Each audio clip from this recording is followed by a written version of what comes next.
Lock It Down Productions, and welcome to the Women in Comics exhibition here at Oak Park. It was curated by Mr. Ray Felix and myself.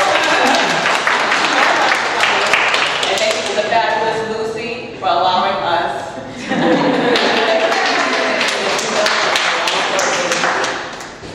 Okay, so I'm going to have the ladies introduce themselves. I didn't plan too much, but we're going to have some fun. To my left is Ms. Delia Gable.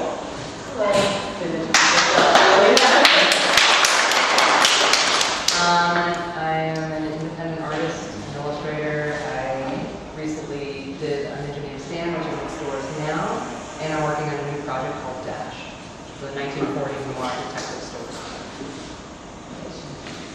My name is Sha-Nee. I'm a freelance artist and graphic designer. I'm also one of the contributors for the upcoming art of Lost Games from Comic Science and Experts.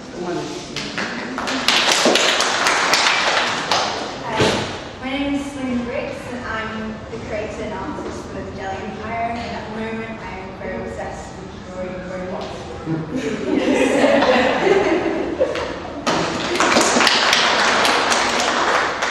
My name is Micheline Hess, and during the daytime, my Clark Kent job is working at an ad agency in Chelsea. And at night, I work on my most recent project, which is called the Anansi Kids Club in the All Saints Day Adventure. And I'm doing the entire comic on my iPad. So, my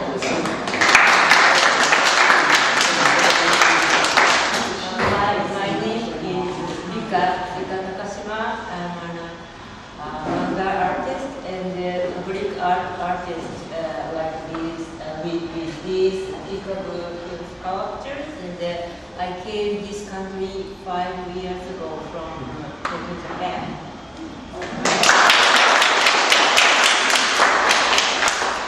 Hi, I'm Sarah Woolley. I am an artist and illustrator. My current project is called Escapism, the most issue memoirs by Escapism Gomez. It was written by my mom, Leila Gomez, and illustrated by me, and documents my family's immigration from Colombia to the United States. I also illustrate children's books and have just recently illustrated one for Scholastic, and this is really from the summer.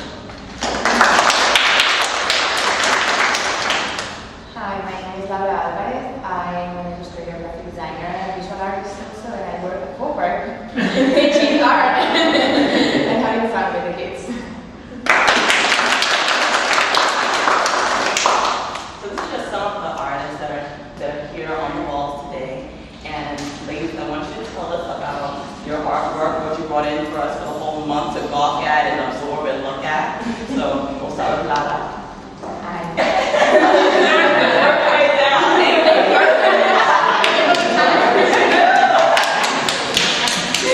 So this is my two pieces around here. And those are basically me. My stories usually are about things that happen to me on the train, people that I know, my husband, me, my parents. And it's like day-to-day life, but in a dreamy, strange world. Okay, so I chose to bring in, I have 4 pieces out. 2 of them are from the book that I mentioned from Scholastic. I believe they're releasing it under the name Raimona's Great Escape, but it might be called Raimona Rises. The title has changed while it was in progress.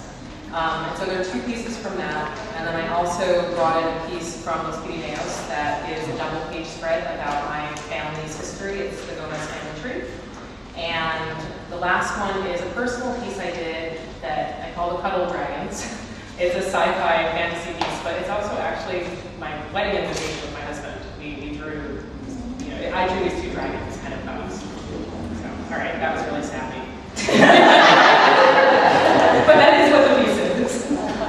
I wrote my four male manga style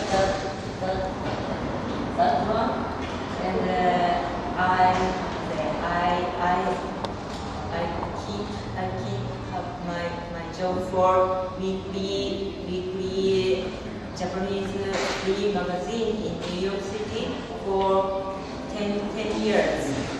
And then now 400 styles my style like this. And especially I want it to keep a good work. You can be the main character of my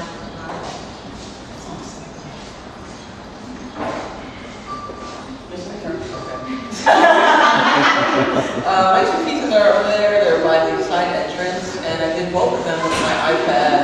The one most on the right is a woman's face that's titled Afro-Chic, and it's basically a woman's face that's drawn over a large piece of like gold painted canvas. And the other piece I also did on my iPad using an app called Art Studio, and it's the cover to the Anansi Kids comic with all the characters standing together. Okay, just real quickly, Selena, we have a new addition to this panel, but she's been to all our panels, Ms. Elisa E. Martinez. Elisa, please introduce yourself. Hi, she just did have a E. Martinez. I'm Chancellor, currently working on the Shakers Workshop Comics. With that, I have a piece like working copies of Marvel, DC, and Iron Man. You name it, I've drawn it. And what work did you bring? I bought the Iron Man piece and the Union piece hanging on this wall here. And that piece right there, which was even important to make my son Selena? My two pieces are over maybe instruments and jelly donut and jelly and cake.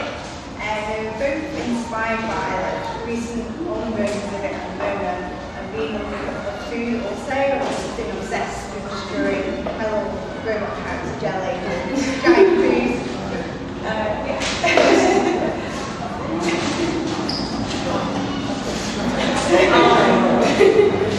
My piece is actually Toba's Exit. It's a samurai piece, and it's called Vintage Samurai. And it's just kind of a personal piece where I really do love ninjas, samurai, kung fu, anything action and slice type of thing. I wanted to do like a vintage timeless thing to pay homage to the samurais. And I actually got an idea now from one of the people that looked at it. They're like, you should do a ninja. So that might be my first. I brought two pieces. One is a portrait of a good friend of mine, our model, Chantal Lorna. She's got a day model for me. That's the only one where her clothes are on. And then the second piece I brought is a pencil page from the new comic I'm working on, Dash. So the first issue was already penciled. This is just page 2, which is the introduction of the gun fatale, typical North place. Penciling is my favorite medium. Well, I'm Chi Sawyer, and I'm an artist. I don't draw as well as I could, but I have wonderful artists that work with me and for me, and I think I have 3 pieces. I have one piece by the door, and that's from my title, I Switch, and then I think I have 3 pieces over here to the left for my series, Eating Vampires, and the artist for I Switch is Walt Warner. He's from Zimbabwe. And the artist for Eating Vampires is right here in Brooklyn, Robbie. Okay, so we're going to talk a little bit about comics and just sci-fi and all that. And you guys can just jump in. What brought you to science fiction or comics? What do you enjoy most about the medium? Why are you in it? Why are you in this industry at all? This crazy industry. You want to I was going to go with the first question. Whichever part of the question you want to go with, go ahead. What always attracted me to sci-fi since I was a teenager was possibility. Just, especially like in the best sci-fi, it's always post-racial, post-gender, post-orientation, people against people.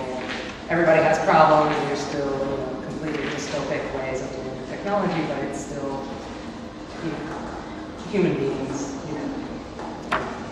That was exciting to me as a teenager, and I was like, this is possible.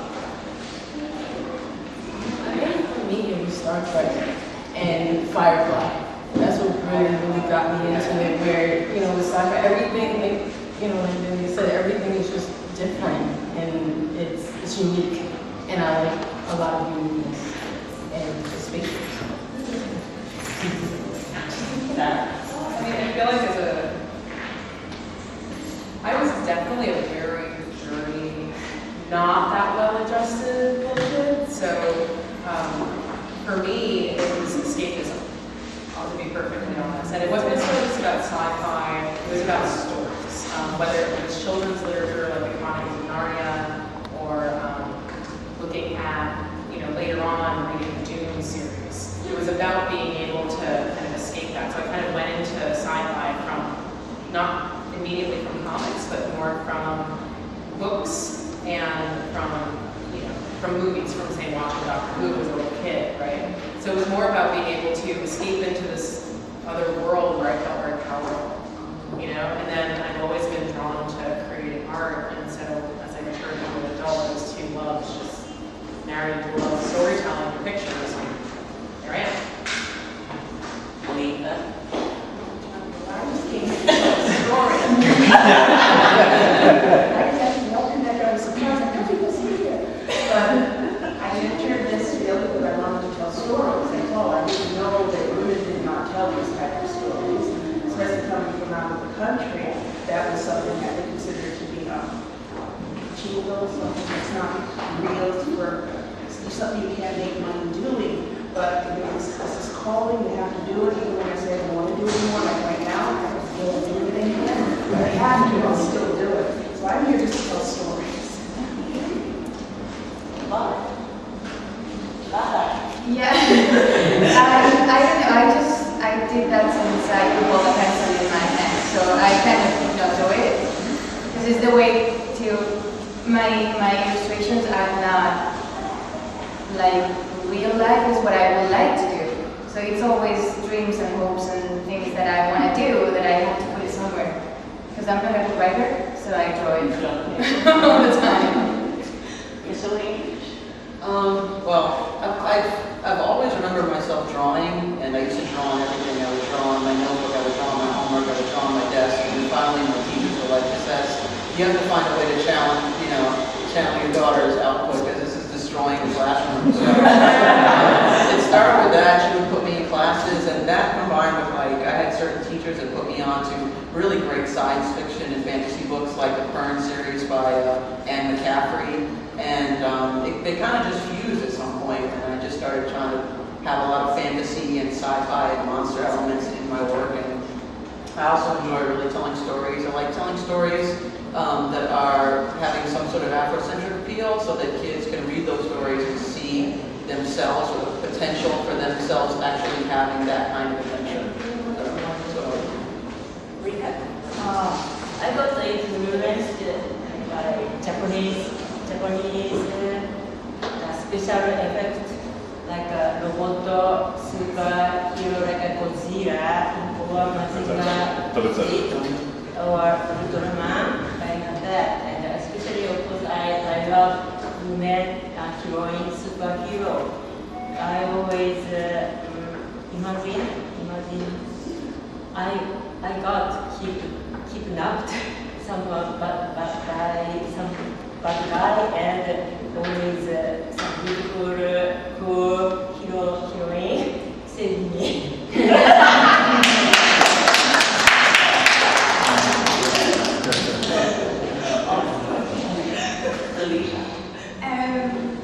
I got into sci-fi probably because my dad was really big on science fiction. Back then, for him, technology was just not even existing. And I remember reading my first comic down there, Pilot of the Future, and that kind of got me inspired to draw anything. Because I've always been quite visual, so to see an image with text, it kind of like set your imagination going. And since then, I've always been more into drawing than anything else. And yeah, so I've always wanted, for me, like, I've always known what I want to do is create, and I'm so happy that I'm following it now. So let's get into some good stuff. Well, I think it's important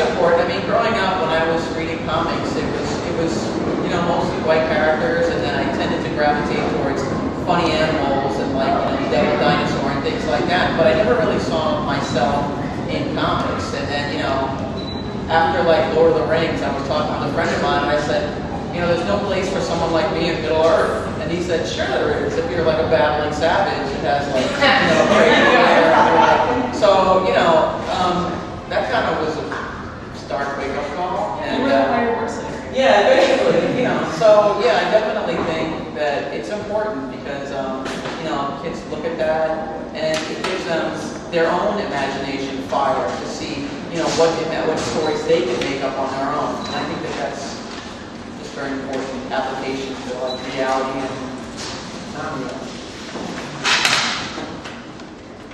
Alita. I'm gonna hate you. I love you. Do you think it's important? Is it important? That's a very good question. In mainstream, I really don't care. I like hearing stories about every type of person. I never really thought of myself as being a part of those stories. I didn't want to see myself in those stories or reflected by those stories. I just like to read them. So I tend to read anything that comes to me. It's only later on, someone goes, hey, there are great people, and maybe that's because there's nothing that truly reflects with it, so they don't want to read it, they don't want to see it, so they don't get hired, they don't get into the industry. So maybe it is important to get them, get more involved, get more people of different backgrounds involved.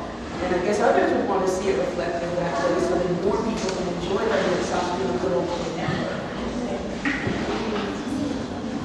I do think it's important. As like a bookish child, and my parents are an interracial marriage, so we were always kind of looking for other kids who were like us, and other adults in these books, and when there was nothing except maybe something was obstructive or a low life, and you're kind of like, hey, this is kind of weird. My dad is not a low life, so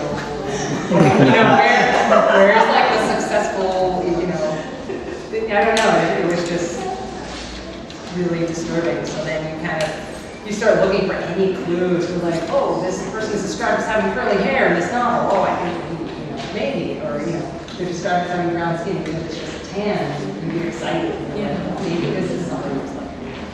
And then, you just really start reaching eventually. It's nice now. It's just so much better now, but I still think we could come so much further. Sometimes when I go to conventions, people see me and they're very surprised to see a woman. I don't know if any of you get that same reaction.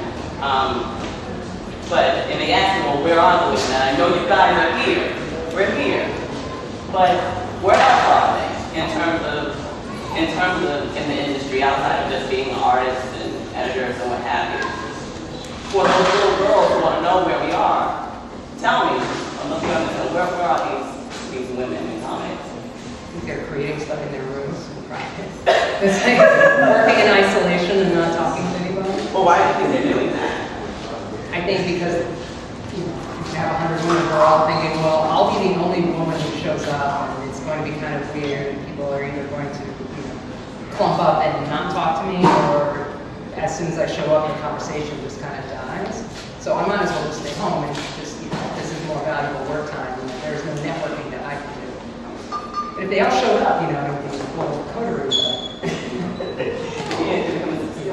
So I found that there are quite a few. I mean, there's definitely, there's more and more all the time, and maybe it's that I'm attending more events and then I meet more women, but I feel like it's not, it's definitely, it definitely is, no question, more men in the industry, for sure.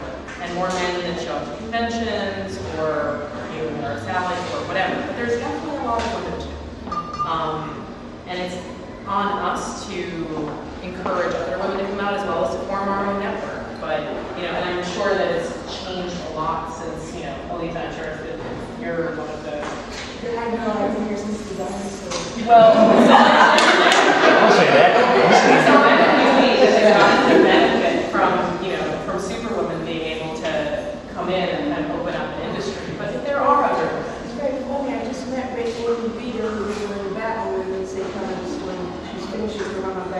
and fat girl.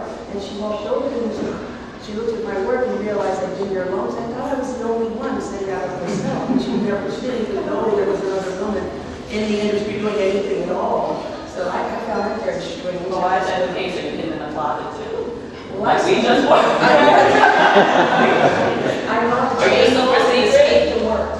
That's all. I've been just working at home, and I feel that even as I started, you're very much ignored. There's something that's so different that they prefer you to stay at home. Like I've entered rooms and they say, we're not done yet. In other words, I know we're here to clean up, but we're not done yet. So it's more that attitude that we are sort of invisible. So I've been here for 13 years, but still invisible.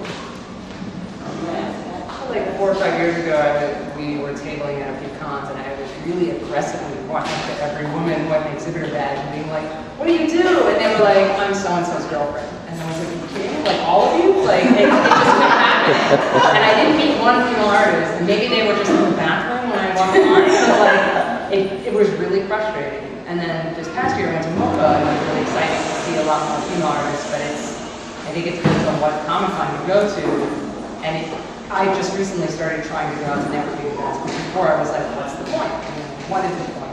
It's just an exercise in frustration, and people will, like hand an opportunity to somebody else right in front of you because they think you're like an art model or something.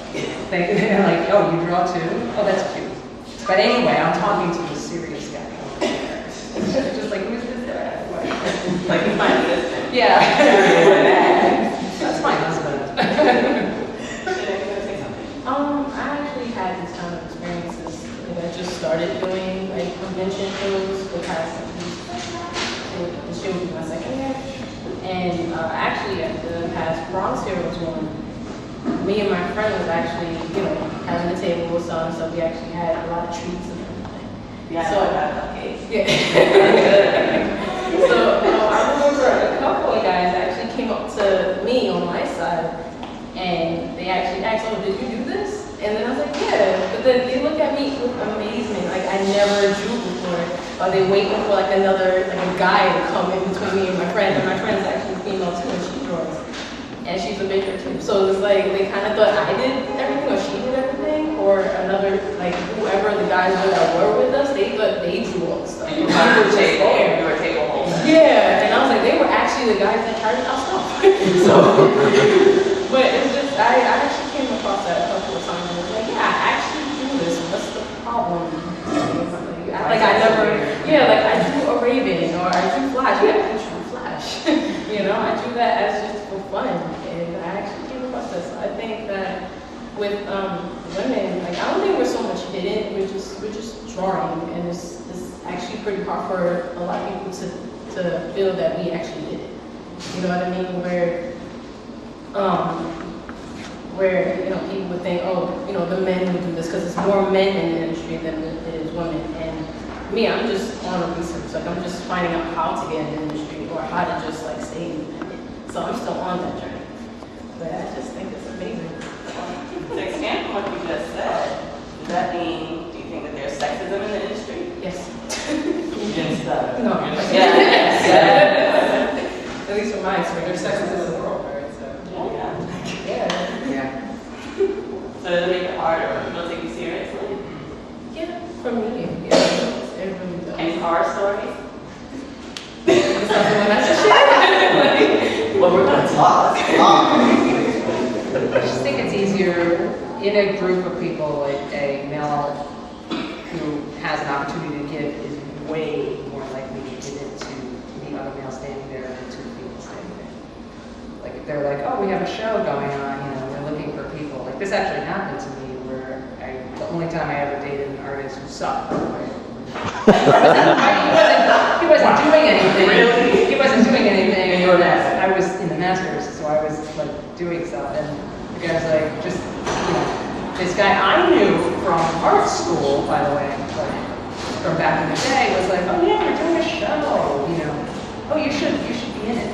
So my boyfriend at the time, I was like, hello, I have a business card, and I'm in school right now. This guy hasn't done anything for 5 years. And he also doesn't know how to draw.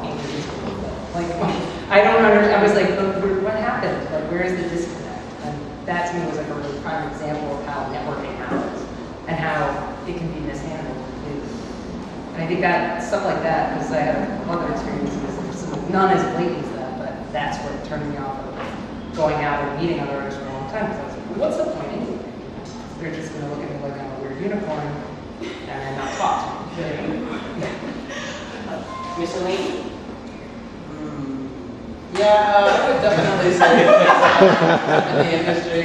I feel like that, you know, I mean, as far as the industry itself is concerned, you know, people are so used to seeing one type of image or person who creates comics that it's very difficult. It almost becomes like a myopic kind of vision, and you have to really kind of thrust yourself, speaking of sexualization, thrust yourself into like their field of vision to kind of get them to see like what it is you have going on. It's one of the reasons I like actually doing work on my iPad and having it right there, because I can be like, you know, this is the stuff that I've been doing. And, you know, people either really like it or, you know, think it's okay or whatever. But it's, you know, I mean, it's annoying in the sense that you have to kind of feel like you have to quantify your presence at a given place with something, but it does work. It's fairly effective, you know, and I feel like if more people were kind of come out and not feel as frustrated, because it's hard to not give into that, you know, it might help kind of sway things in a different direction. It takes so much energy to be constantly announcing. Yes. After a while, it's really uncomfortable. I don't like talking about myself that way. Right. But I have to keep saying, hey, I'm an artist too, And after a while, you're like, I just children. yeah. Alita. She knows. She knows the story. When I was in the pastors, I noticed like now I have to stay in the hour. I know all the editors, I know a lot of people. It's not I'm not having that issue anymore. I don't see it with the companies I work for, but I know I'm experiencing new issues. Like a new news story. I just did a visit board in New York, and now you're in that company. Hey, look at me, things, but you don't look like an artist. You're surrounded by your own work, but you don't look like an artist. So people scout for other cons, and they will go down the roads, hand out their flyer, tell you who they are, make the announcement, and if after the first round, I should have known. They go to this table, go to my friend who's sharing with me, skip me, go to the next one, Oh, go to the next one, wow. go to the next one. So it's not even, you know, it's okay, maybe that's one round. Like, hey, And whatever. again, they say, oh, this big wonderful show that was held in the Aviation Museum. They came around again to look for new people. Went to the first table, female team with no male. My friend is female. Skip me, go to the next table, go to the next table, go to the next table. Heat Nation came around. They're looking, fishing for projects to use. I have not heard their own title, but of course I'm just trying to listen. They're passing out their flyers, doing their spiel, go to the first table, go to my friend, skip me, go. And that's a new experience, and that's what I noticed I'm more so getting. It's like it doesn't matter now. The editors know me. It's fine. It's like been working a long time, but you're still completely invisible. You're still begging. You're still. If nobody will look at what's in front of me, I don't ask them to. Yeah, so I was gonna say, kind of brings on the question too, what are we supposed to look like? You know, like how are we supposed to look like? Yeah, because it kind of just brings on the question of perspective, you know, like how are we supposed to, and perception, thank you, that's actually the word. But it kind of brings it on where it's like, okay, do you want us to actually have pencil and paper to actually give you proof that we're artists? Or should we just, you know, stand there around the work, the work that she's surrounded by, they should know that she's an artist, meaning that, you know, it's like a whole bunch of work on this side, a whole bunch of work on this side. They should know that she's the artist. Especially she's been there the past Exactly. Anybody else. Exactly. They kind of bring that on. It's like, what are we actually supposed to look like? You're holding the table every day. No, you're just getting it because they can't tell that you're the artist, you do stuff, but then when they see women drawing stuff, it's usually very cute, it's usually manga, it's usually zombies, you know, there are a lot of zombies on these zombie camp people next to try to steal everything they have. But it's traditional art and they're not too sure what they're looking at, so they're like, no, and they can't look at that. So again, I'm still faced with that whole, okay, you're drawing, but then you're drawing what? Why are you drawing that? That's not what you normally see women drawing when they present their work as well. everything that we just said, what advice would you give the young lady, or actually anyone, young man, coming into this industry? I just want to, should I jump in? Oh, sure. Yeah. So, I do want to give credit to all of the amazing men out there, though, that have been really, you know, I've had a lot of hard stories as well, but I've also had incredible, my closest people in the comic book world are a bunch of guys, and they've supported me for the last, 3 years in trying to live my dream too. And so there's both sides of it, there's this incredible community, both of men and of women, it's a more male-dominated community, but there's a community of other artists that really want you to succeed. That's what I found. But at the same token, I've had at least 3 times at conventions talked to a male artist and connected with them, and then had the experience of saying I'm not available, and then it's like, where, so it's, I feel like there's a little bit of generalization happening, so I kind of want to give credit to the guys in the industry that are really supportive. Nobody wants to sit up here and male bash because that's completely, we all have great, amazing male friends, female friends too, but like, unfortunately, the best people you meet and the worst people you meet will both happen to be male. So when you want to tell horror stories, sadly, like the primary protagonists are going to be male. And to be honest with you, a couple of my male friends were actually the inspiration as to why I got in the first place. And like one of them actually mentored me to like in terms of how to network, how to meet people, how to draw certain ways where I couldn't really figure it out on my own. So I do agree. Okay, so back to my other question. Thank you, ladies, for your time. What advice would you give to anyone getting into the industry? Don't do it for money. Don't give up. Don't do it for money. Don't do it for money. That's the ultimate advice. There's no magic recipe for breaking in and making a ton of money. It's just a lot harder. You gotta love it. Definitely do it because you want to and find it fun, and you should do for anybody else and yourself. You have amazing stories in your mind and you just want to, say it, write it, or draw it, just do it. Don't keep it in the mind. Just flush it out on paper, either you write with a pen or draw with a pencil. I think like art, like everything else, it needs to be a passion. Because if you're gonna be a mechanic, the best mechanic in the world. If you're gonna be an artist, the best artist in the world. Or if you're gonna be a teacher, or whatever you do, just do it because you want to do it, because you're passionate, because you really are gonna give 120% of yourself. Otherwise, just stay home. I also think it is important to try to monetize your talent. The problem with art right now, any sort of creation, whether it's movies, TV, film, whatever, is that people think you're just making it for free and for fun, and that if you're getting paid, it's some kind of compromise, which it's not. You should definitely monetize your talent. Amen. Sorry. I gotta check it on that. Like there's this kind of thing where people will just steal your stuff all the time, and they're like, like they'll compliment a musician by being like, I downloaded all your stuff on the torrent. It's like, that's not a compliment. You didn't pay me for any of my work. And they're like, oh, you don't live on air. Oh, I'm sorry. Worst words you never hear is I have an opportunity for you. Oh, Opportunity and exposure are the 2 dirty words. That means I'm not getting paid. I think it's also important when you're talking about monetizing your talent, if you're not making a lot of money, that doesn't mean you're terrible. And you can't tie up your own self-worth in the worth of your work. You just keep making it and keep looking for opportunities that aren't just about exposure. Because I know we've all gotten those emails. Yeah. Work on this really time-consuming, expensive project. But great, yeah.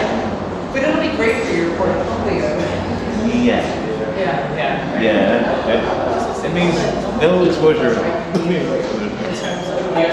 Yeah, I was saying don't let people frustrate you either. Like if you're draw for yourself, and then share it out. So if somebody says something negative about it, then just don't pay them no mind. But if someone actually gives you a positive, constructive criticism, yes. Thank you. constructive criticism, then, you know, take it in stride and see what you can do with that advice. But if someone's gonna come up and say something really negative, okay, Find your community. Yeah, we're out there, you know, and we definitely want to participate in the conversation and support other artists. So find a group of other artists that are supportive, and then challenge yourself to get better. I'm going to open up our audience for questions, but I first want to thank the ladies. This was impromptu, and I thank you so much for getting up here. So much, especially Lara.